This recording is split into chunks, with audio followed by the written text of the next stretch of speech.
एक समय की बात है। एक नगर का सेठ बहुत ही ज्यादा परेशान रहने लगा। ना तो उसकी दुकान सही से चलती थी और ना ही उसके घर में किसी भी सदस्य की तबीयत ठीक रहती थी। हमेशा ही उसके घर में उसका बेटा या उसकी बेटी या उसकी पत्नी बीमार ही रहती और उसी चिंता में वो धंधे पर ध्यान नहीं दे पाता। इसी वजह से उसकी दुकान धीरे धीरे डाउन होती चली गई। अब सेठ के पास न तो अच्छा खासा धंधा रहा और ना ही उसके घर में किसी प्रकार की खुशियां रही। यही सोचकर वो एक बार अपनी पत्नी को कहता है कि हमारे घर में किसी ने कुछ करवा दिया है। पक्का हमारे घर में किसी ने कोई टोना टोटका किया है। इसी वजह से हमारे घर की ये दशा हुई है। न मेरा धंधा चल रहा है, न हमारे घर में किसी की तबीयत ठीक रहती है। आखिर ये हो क्या रहा है? ऐसा लग रहा है कि पूरी दुनिया का दुख हमें मिला है। उसकी पत्नी हमेशा अपने पति को कहती रहती कि ऐसी बात नहीं है। आदमी के जीवन में दुख और सुख आते रहते हैं। हमें दुख में इतना दुखी नहीं होना चाहिए कि हम हमेशा दुखी रहेंगे। ऐसी बात नहीं है। दुख आया है तो सुख जरूर आएगा। आप ऐसी बातें ना सोचें। लेकिन वो सेठ अपनी पत्नी की बात नहीं मानता था। ऐसे ही सोचते सोचते एक बार उसकी दुकान में एक महाराज आते हैं और वो उनके महाराज के चरणों में गिर पड़ता है और महाराज को कहता है, महाराज मैं जीवन में बहुत दुखी हूँ। न मेरी दुकान अच्छे से चलती है, न मेरे घर में किसी की तबीयत सही से रहती है। पता नहीं, ऐसा लग रहा है जैसे किसी ने मेरे घर को बांध दिया हो। मेरे घर की खुशियां चली गई है। वो सेठ उस महाराज को लेकर उनके घर आ जाता है और कहता है, महाराज जी आप जरा मेरे घर पर नजर घुमाइए। देखिए कि मेरे घर में ऐसा क्या हो गया है कि हमारी खुशियों की किसको नजर लग गई है। वो महाराज बड़ा ही लोभी था। वो महाराज नजर घुमाकर देखता है कि उनके घर में एक बहुत ही अच्छी भैंस बंधी है जो कि अच्छा खासा दूध दे रही थी। अब महाराज के मन में लालच आ गया। वो उन सेठ को कहता है कि सेठ तुम्हें तो 7.5 लगी हुई है। तुम्हारे घर में तो बहुत सारे लोगों ने टोने टोटके कर रखा है। तुम्हारे धंधे को किसी ने बांध रखा है। ये सुनकर वो सेठ कहता है कि महाराज मुझे क्या करना होगा? आगे ये 7.5 कैसे उतरेगी? उस शनि महाराज को मुझसे क्या दुश्मनी है? उसके बाद वो महाराज कहता है कि सेठ शायद तुमने दान पुण्य बहुत कम किया है। तुम्हें किसी संत को दान पुण्य करना चाहिए। तभी वो सेठ कहता है कि महाराज जी आप एक संत है, मैं आपको दान पुण्य कर दूंगा। जरा मुझे बताइए कि मैं क्या दान पुण्य करूं? उसके बाद वो संत कहता है कि देखो सेठ, यदि जी करवाना हो शनि महाराज का टाला तो दान देना पड़ेगा काला, क्योंकि काली भैंस थी और संत को पता था कि सेठ यदि समझदार होगा तो भैंस ही उनको दान देगा। उसके बाद वो सेठ कहता है कि महाराज जी आप अपनी कुटिया में चलिए, मैं आपके लिए वो दान लेकर आता हूँ। आखिर मेरे घर में क्या चीज है जो काली है, मैं वही दान आपके लिए लाऊंगा। उसके बाद वो महाराज अपनी कुटिया में चले जाते हैं। अब वो सेठ अपने घर में नजर घुमाता है तो उसको भैंस नजर आती है। वो जैसे ही अपने भैंस को खोल कर ले जा रहा था तभी उसकी पत्नी आके सेठ को रोक देती है और कहती है कि आप ये क्या कर रहे हो? महाराज ने कहा है कि दान देना काला, काला तो हमारे घर में कोयले हैं। महाराज ने ये थोड़ी कहा कि भैंस ला कर देना। तभी वो सेठ वो कोयले लेकर महाराज के पास चले जाते हैं। महाराज देखकर बहुत ज्यादा गुस्से में हो जाते हैं। महाराज कहते हैं कि तुम ये क्या कर रहे हो? कोयला भला कोई दान देता है क्या? तो सेठ कहता है कि तू फिर मैं क्या लेके आऊं? आपने कहा था कि दान देना काला। तभी वो महाराज दूसरी बात बोलता है कि जी करवाना हो शनि महाराज का टाला तो दान देना पड़ेगा काला और चलने फिरने वाला। तभी वो सेठ कहता है कि महाराज जी मैं बिल्कुल समझ गया, अब आपके लिए मैं वही दान लेकर आता हूँ। वो सेठ भागता हुआ अपने घर जाता है और अपनी पत्नी को कहता है कि तुमने ये क्या किया? उन्होंने दान कोयला नहीं मांगा है, उन्होंने भैंस मांगी है। उन्होंने कहा है कि जे करवाना हो शनि महाराज का टाड़ा तो दान देना पड़ेगा काला और चलने फिरने वाला। तभी वो पत्नी कहती है कि रुको, चलने फिरने वाला ना अभी मैं लेकर आती हूँ। वो जोगियों के डेरों में जाती है और एक सांप पकड़ कर लाती है एकदम काला और लाकर सेठ को देती है कि ये ले जाकर महाराज को दे दो। और वो महाराज जैसे ही सांप को देखते हैं तो वो डर जाते हैं और कहते हैं कि सेठ तुम ये क्या कर रहे हो? भला सांप को दान देता है? तुम बहुत बड़ी गलती कर रहे हो। मैं तुम्हारे ऊपर एक और 7.5 लगवा दूंगा। उसके बाद सेठ कहता है नहीं महाराज, ये सब मेरी पत्नी का काम है, वो ही मुझे ये सब बातें बता रही है। अब आप मुझे बताइए कि मैं आपके लिए क्या दान लेके आऊं? तभी महाराज तीसरी बात बोलता है कि जे करवाना हो शनि महाराज का टाला, दान देना पड़ेगा काला, चलने फिरने वाला और दूध देने वाला। अब सेठ कहता है कि महाराज अब मैं बिल्कुल समझ गया, मेरे घर में दूध देने वाली एक ही चीज है और मैं तुरंत जाकर लेकर आता हूँ। अब वो सेठ भागते हुए जाता है और अपनी पत्नी को कहता है कि तुमने ये क्या कर दिया, महाराज को नाराज कर दिया, वो हमारे ऊपर एक और साढ़े साथी लगवा देगा। पत्नी कहता है कि आप शांत रहिए, ना तो कोई साढ़े साथी होती है और ना ही किसी शनि देवता से हमारी दुश्मनी है। वो महाराज बहुत बड़ा लोभी है। अब आपको महाराज ने क्या कहा है मुझे बताइए। सेठ कहता है कि उन्होंने कहा है कि दूध देने वाला। तभी वो पत्नी कहती है कि रुको, उसके बाड़े में एक कुतिया ब्याई हुई थी और वो बिल्कुल काली थी। वो एक तिगारी के अंदर बच्चों को डालकर सेठ को दे देती है, इसको लेकर महाराज को ले जाकर दे दो। वो कुतिया अपने बच्चों को ले जाते देख कुतिया भी पीछे पीछे सेठ के लग गई। अब सीधे महाराज के पास जाकर उतारता है और कहता है, ये लो महाराज, चलने फिरने वाला, काला भी है, दूध देने वाला भी है, सब है। तभी वो महाराज हंसने लग जाते हैं। महाराज कहते हैं, सेठ मुझे पता है कि तुम इतने बड़े ज्ञानी नहीं हो। यदि तुम इतने बड़े ज्ञानी होते तो तुम पहले ही टाइम समझ जाते कि ना तो कोई साढ़े साथी होती है और ना ही हमारी किस्मत को कोई छीन सकता है। ये तुम्हारी पत्नी की करामात है और मैं तुम्हारे घर चलना चाहता हूँ। तभी वो महाराज और वो सेठ दोनों ही सेठ के घर आते हैं।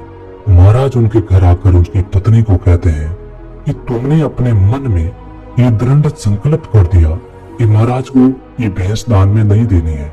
मैं भले कितने भी सेठ को समझा कर भेजू, लेकिन तुमने हर बात का कुछ न कुछ मतलब निकाल कर उसका उत्तर तुमने मुझे दिया। इंसान चाहे तो क्या कुछ नहीं कर सकता। उसकी बात वो महाराज कहते हैं कि तुमने जो संकल्प लिया है उस संकल्प को बरकरार रखना। अपने मन में हमेशा ये सोचना कि तुम्हारी किस्मत का कोई कुछ नहीं कर सकता, तुम खुद उसके निर्माण दाता हो। आज मैं तुम्हें दो ऐसे शब्द बता रहा हूँ जो इतने ताकतवर होंगे जो तुम्हारी जिंदगी को बदल कर रख देगा।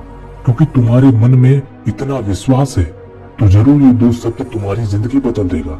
वो महाराज कहते हैं, हमारा मन बहुत ही ज्यादा शक्तिशाली होता है, बस हमें इस मन को सही से समझना होता है। हम जो भी चाहते हैं वो हमारे साथ होता है। जब पहली बार तुम्हारे घर में दुख आने शुरू हुए उसी दिन से तुम नकारात्मकता अपने घर में ले आए। तुम्हारा बच्चा बीमार रहने लगा तो तुम कभी सकारात्मक सोच ही नहीं पाए, हमेशा नकारात्मक बातें सोचते रहे और इसी वजह से तुम्हारे घर में एक के बदले एक दुख आते गए और इसी वजह से तुम्हारा धंधा डाउन हो गया। आज मैं तुम्हें ब्रह्मांड के सबसे शक्तिशाली दो शब्द बता रहा हूँ। इन शब्दों को हमेशा याद रखना। इन शब्दों के बीच में तुम जो भी शब्द डालोगे वो तुम बन जाओगे। और मैं ये बातें तुम्हें इसलिए बता रहा हूँ कि तुम्हारे मन में वो विश्वास है, तुम्हारी पत्नी के मन में ये विश्वास है और विश्वास ही बड़ी चीज होती है। उसके बाद वो महाराज कहते हैं कि दुनिया के ब्रह्मांड के सबसे शक्तिशाली शब्द है मैं हूँ। उसके बाद वो महाराज कहते हैं कि ये दो शब्द ब्रह्मांड के सबसे शक्तिशाली शब्द है। इनके बीच में तुम जो कुछ भी शब्द लगाओगे वो तुम बन जाओगे।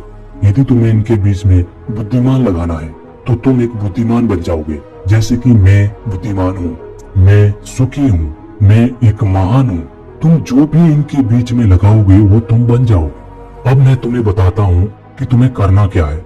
सबसे पहले तुम्हारे मन में जो ये नकारात्मकता घुसी हुई है उन्हें तुम्हें बाहर निकालना होगा और अपने मन में सकारात्मकता भरनी होगी। उसके बाद ही तुम इस मंत्र को कर पाओगे। हम जब दुखी होते हुए भी सुखी का एहसास करते हैं या बातें करते हैं तो हमारा चेतन मन इस बात को नकार देता है, इस बात का विरोध करता है कि हम तो दुखी हैं, हम भला खुश कैसे हैं। तो वो हमारी बात अवचेतन मन तक नहीं पहुंचती है। हमें हमारी बात को उस अवचेतन मन तक पहुंचाना है। जैसे कि मैं बुद्धिमान हूँ, मैं अमीर हूँ, मैं खुश हूँ। इस बात को हमें अवचेतन मन तक लेके जाना है, तभी तुम जो सोचोगे वो हो पाएगा। क्योंकि हम जो सोचते हैं वो इसीलिए नहीं हो पाता है क्योंकि हम जो ये बात कहते हैं कि मैं सुखी हूँ, मैं सुखी हूँ, तो ये बात चेतन मन तक ही रह जाती है। चेतन मन उन्हें आगे नहीं जाने देता। क्यों नहीं जाने देता? क्योंकि ये गलत बात का विरोध करता है। जब हम दुखी होते हुए भी खुश होने की बात करते हैं तो ये चेतन मन अवचेतन मन तक उस बात को जाने ही नहीं देता है, क्योंकि ये एक सुरक्षा गार्ड की तरह काम करता है। ये एक सुरक्षा कर्मी है। यदि इसको ये बात गलत लगती है तो ये अवचेतन मन तक नहीं जाने देता। और जिस दिन हमने इस बात को अवचेतन मन तक पहुंचा दिया, जैसे कि मैं धनवान हूँ, मैं खुश हूँ, उस दिन से जो तुम सोचोगे वो हो जाएगा। अब हमें इस अवचेतन मन तक इस बात को लेकर कैसे जानी है, मैं आपको इसका तरीका बताता हूँ।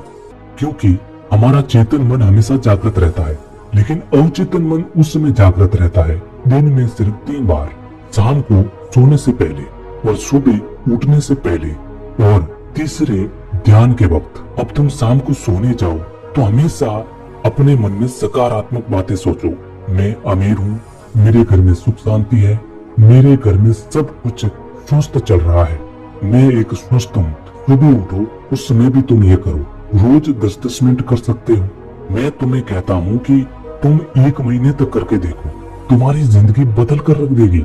ये इतने शक्तिशाली शब्द है, बहुत ही कम लोग इनकी ताकत को समझ पाए हैं। जिसने भी इसकी ताकत को जाना है वो इनका इस्तेमाल करके जीवन में बड़ी उपलब्धियां हासिल की है, कामयाबी के नए आयाम स्थापित किए हैं। और तीसरा, तुम ध्यान करते वक्त अपने अवचेतन मन तक इस बात को लेकर जाओ, क्योंकि तुम्हारा चेतन मन तुम्हें रोक रहा है ये बात करने से, लेकिन तुम अपने ध्यान की ताकत से इस बात को अवचेतन मन तक पहुंचा सकते हो। और अवचेतन मन तक ये बात पहुंचने के बाद अवचेतन मन की ताकत इतनी है कि उसे तुम्हारी जिंदगी में सच साबित कर देगी। लेकिन तुम्हें एकदम सच्चे मन से करना होगा।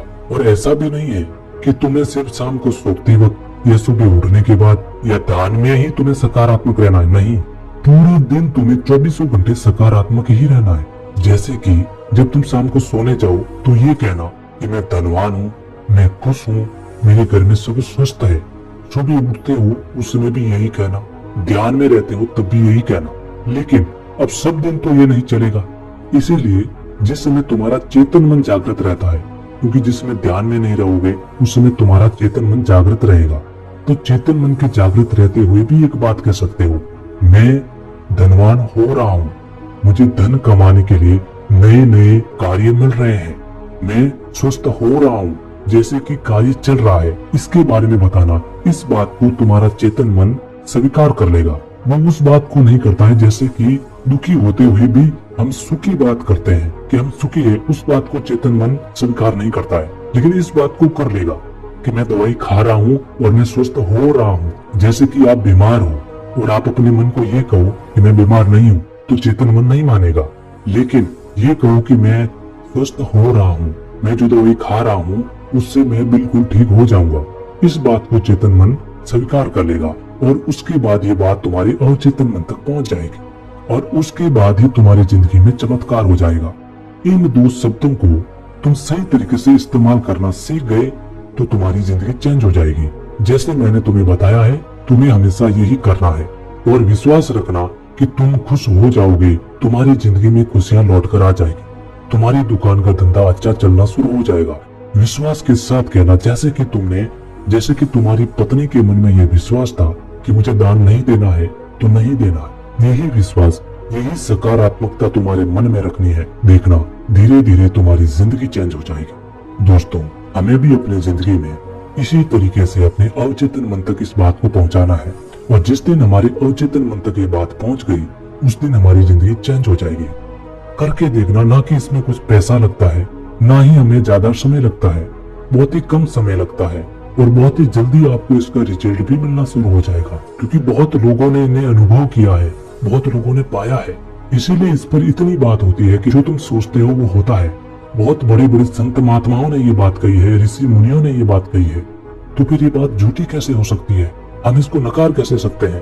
और विश्वास के साथ ये बात करना, जरूर आपकी जिंदगी चेंज हो पाएगी। जो आप सोचोगे वही होगा। उम्मीद है ये कहानी आपको पसंद आई होगी और दी हुई जानकारी आपको अच्छी लगी होगी। ऐसी कहानी हम आपके लिए लाते रहेंगे, तो चैनल को सब्सक्राइब कर देना। मिलते हैं अगली वीडियो में, तब तक के लिए अपना ख्याल रखना।